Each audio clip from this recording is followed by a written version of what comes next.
Bonjour, Hervé Poulard, professeur en économie et gestion, lycée Darius Milhaud, Kremlin-Bicêtre.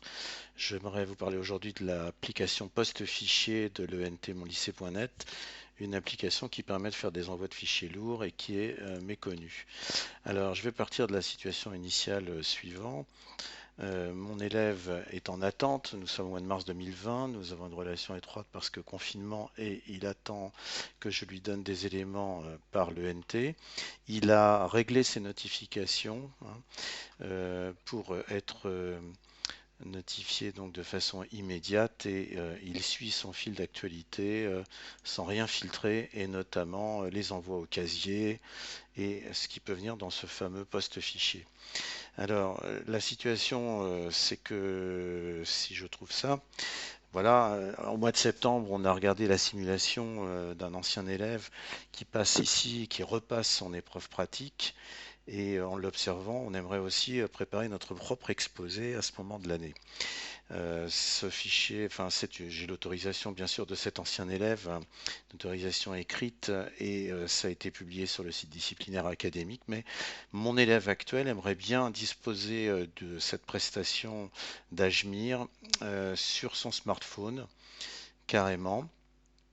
Donc, comment faire? Eh bien, la proposition, c'est tout simple. Je vais aller dans mon application. Alors, je vais passer à ma session. Voilà, moi je suis connecté ici.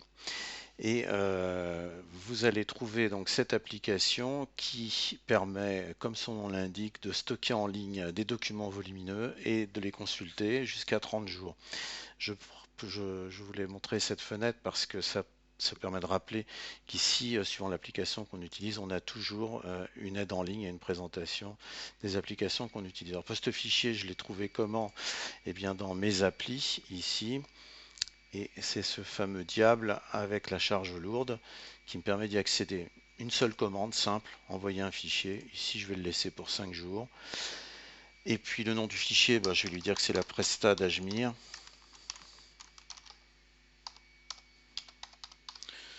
Voilà, une description, eh bien, simulation en exemple, l'exemple qui a été donné en septembre. Je parcours, je vais chercher le fichier, il est là. Alors effectivement, c'est un fichier de 10 minutes en MP4 qui fait 70 mégas. Donc il faut quand même que ça monte. Bon, dans le NT avec la fibre, ça va tout de suite. J'enregistre, il est là. Que me reste-t-il à faire? Eh bien, tout simplement à sélectionner, comme on le fait toujours avec les objets de l'ENT. Une fois sélectionné, l'objet fait apparaître le menu contextuel. Et là, j'ai la commande de partage. Je vais rechercher mon groupe d'enseignement, à savoir les élèves de la spécialité RHC de la classe de TGR. Il n'y a pas à contribuer ici, donc juste un droit de lecture et je partage. C'est fait. Alors là, je pense et j'espère qu'Ernest est notifié, donc je vais aller actualiser sa page. Et Hervé Poulard a partagé un fichier volumineux Presta d'Ajmir et lorsqu'il clique, il va pouvoir l'enregistrer lui-même dans ses propres fichiers. Donc, je vois qu'il a un espace de stockage tout à fait suffisant. Voilà, c'est tout. Cette capsule est terminée. C'était simple. Merci de votre attention.